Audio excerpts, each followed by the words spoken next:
27.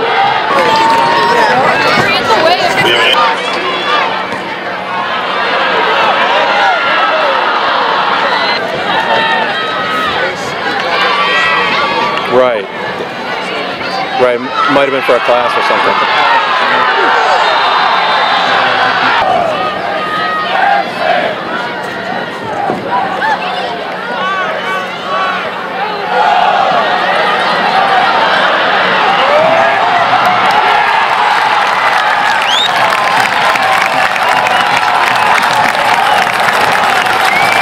Wildcat goal by number 20, Nate Day.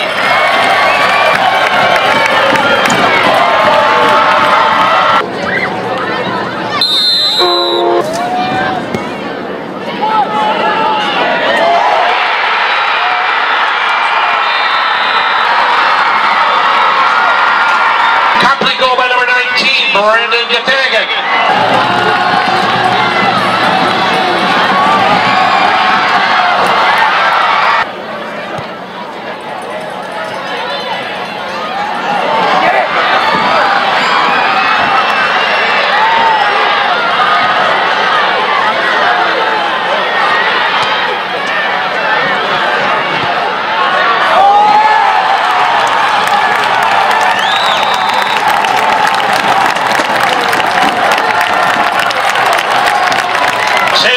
Goal by number 9, Matt Foldesy.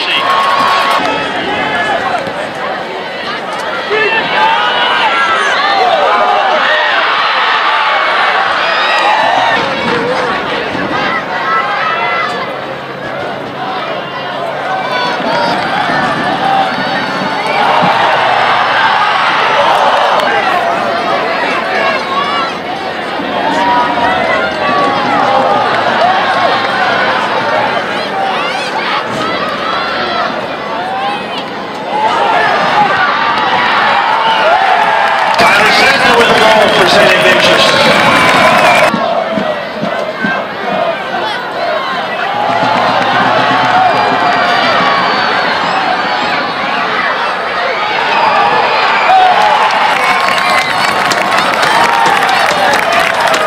Nate Day with the goal for St. Ignatius.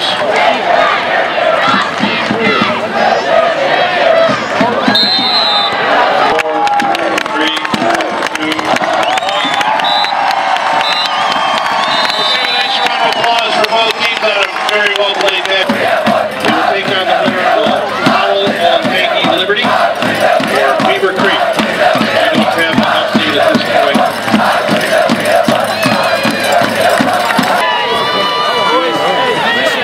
Hey, it's not just about playing soccer, it's courage.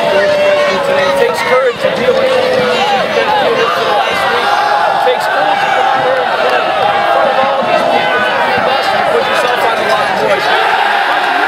Hey, we're going to Columbus. Yeah, we are.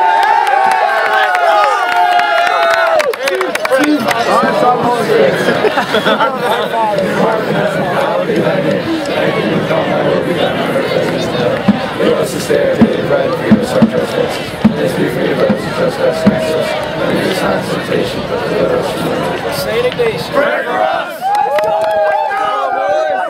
1, 2, 3, 10! For God's faces and the faith that she imparts.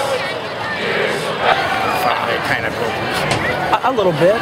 You know, they're a very talented team, and they do a lot of things that, you know, most high school teams can't do, and most high school teams don't see. But the way my kids played, and my gosh, what was it, 26 minutes into the second half they scored right around there. You know, I mean, my guys hung on strong, and one of the things I think they did better today than they've done all tournament is finish their opportunities. You know, we were put in a situation where, you know, we lost 17 goals on the year, and we started a freshman up top today, which is good for the future. You know, we weren't able to create as many chances as they did. I mean, to tie it back up 1-1 was amazing. It's been a great year for these kids. They've learned a lot. It's just a shame. Just a shame to see it go. You know, you get so close, and you're one spot away. So. Coach, what was your team's morale coming in without Riley? You know what?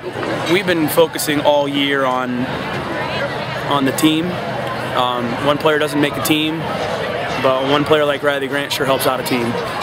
To not have him today, it hurt, but you know, we had to come into the game with a game plan, and you know, there's nothing we could have done about the situation, and you know, I think my kids did great with whatever hand they were dealt.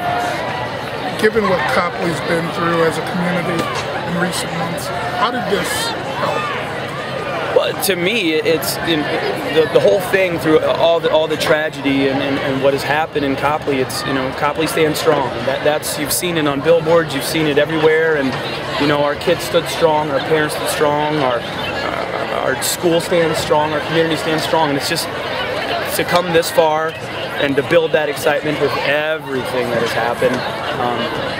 We're very proud of the community. We're a little community compared to these other big Division I schools, and you know, to see the support that we've had, it's just incredible.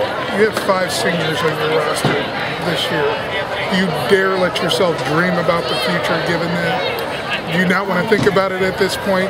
But as a coach, you think about everything all the time. You know, you don't want to lead, you don't want to think about the state championship game Friday, but you thought about it.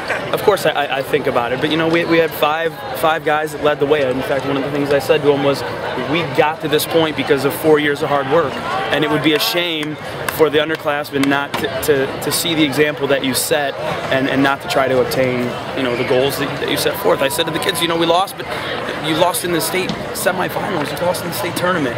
You know, 4 teams a year get to do that. This is rarefied air. This is an incredible accomplishment, and the kids should be proud no matter what happens. They lost to a good team. I've always said, if we're going to lose, let's lose to a better team. Tonight, Ignatius was obviously the better team. That last 26 minutes comes up, but we just have a flurry, flurry of action. Let's talk about that. I know to me, you were dominating the second half. But again, things just, you know, they were bouncing away here and there. I mean, it's not supposed to be easy when you're in the state semifinal. You know, and it's credit to Copley for doing what they did this season, and they played really well too. They did a good job of keeping the ball, and they stayed true to the way that they've played throughout, and they didn't really, you know, they stayed with the same formation and they stayed with the same group, and a lot of teams have sat back and tried to just kind of block the goal against us, and they came out and played, and to their credit, and they had chances and they scored a goal, and so. But it's at this stage, it's all about just being who you are, and I think today we were faithful. We've had 3 overtimes leading up to today, and I think that we've remained true to play the way we play and not to try to change things, and just to keep doing what we do and knowing that eventually it's going to pay off and it's going to work, and because of that, you know, we had our flurry of goals in the second half, and so. I know you got a shot at what nobody's done in boys soccer. Correct, right. In boys or girls, no team has won 5 in Division I. In Division I, right. So Walsh girls have won it in two different divisions. Yeah, no team's won it yet. So. So, Mike, how's your heart today that you didn't go to overtime? You got a couple goal lead. I don't know what to do. No, we told them before the game, no matter what the score, we're leaving after 80 minutes, guys. We're not sticking around. You guys aren't going to put us through it anymore. So, Mike, what does it mean to your boys to be in championship after championship? Every year it's different, and this hasn't been an easy season for these guys. We've had to work for everything we've gotten, and so this season has been a lot harder to get here than past seasons, and so. And I think the harder it is, the more you put into it, the more you value it, and the more you appreciate it. And so these kids they couldn't be more excited. And the hardest part is to win tonight's game. Now we can relax and play, and you know, we're on the big stage. And traditionally, this is the toughest game to get over tonight, the state semifinal. And now we're in, and we can relax and be ourselves and go put our best in Columbus. What do you know about Club Olentangy? Olentangy. Them and Gahanna were the 2 best teams coming out of Columbus from the beginning. So for them to be where they're at, that's expected. No surprise. So, right. Matt, here we go again. State final, St. Ignatius. Is that cliche? A little bit. I mean, definitely pressure to get here, but now that we get here, it's a great feeling. You know what I mean? We kind of get our whole school to come down and support, and it should be a good game. How about the crowd here? It was pretty electric tonight, wasn't it? Yeah, definitely. I mean, we usually play at River, so we didn't have probably as many as we usually get, but it was still great. Our students follow, and it's awesome that they come and support us. It's really. How were you feeling, you know, 15 minutes in the second half, still 0-0? You know, the first half, we came out and we're used to playing more over the top because teams would put pressure on us in the earlier couple of rounds, and so we were kind of doing that, and we definitely had space to play. So once we got confident on the ball, started moving it, knocking it around, space opened up, and we did what we needed to do. So it was good. I was a little nervous, but I knew once we got the ball on the turf, we could take care of it. How about once they got that equalizer? Did you tense up a little? Yeah, that was definitely somewhere I knew they could beat us in just set pieces. They were pretty good at it. So, and they had a couple other chances before, and it was just kind of the whole second half. Just the way we came out kind of relaxed me. I think it relaxed everyone that we had like 2 or 3 chances in the first 5 minutes. So we're like, all right, if we just keep playing like this, we're gonna get more chances, and chances are gonna fall. So we came out and we did just that. So it was good. Definitely a little bit of nerves, but I think we handled it well. Speaking of chances, how about yours? Take me through your goal. Yeah. I think it was crossed in. The ball just popped out at the top of the box. I mean, we didn't really test the keeper too much since then, so just kind of hit it low on the ground. I think it nipped the defender as it was going past, and then just tucked in that side, and is just kind of happy to score, get the go ahead, and relieves us a little bit. Coach McLaughlin said this is almost a harder game to win than the final. Do you agree? I would agree, because it's the pressure, I don't know, just on us that our school rightfully puts on us, just that everyone expects us to be in that game. So once we get to that game, it's just sort of a sense of accomplishment, and then I think hopefully our team will just settle down, relax, and if we come and play the soccer that we even know how to play, I hope we can take care of things. How about this season in general?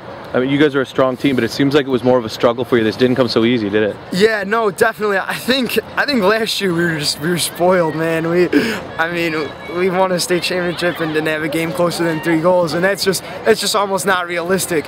So almost us as seniors, which was almost bad, we expected to do that, and obviously that wasn't the case. But I'm really proud of our boys. I mean, they came in, we keep on fighting through battles, and that's all you can ask. Just the heart is great, and hoping to win another one. What's your expectation for Friday? I bring home the state championship. That's what it's been all year. So get the victory.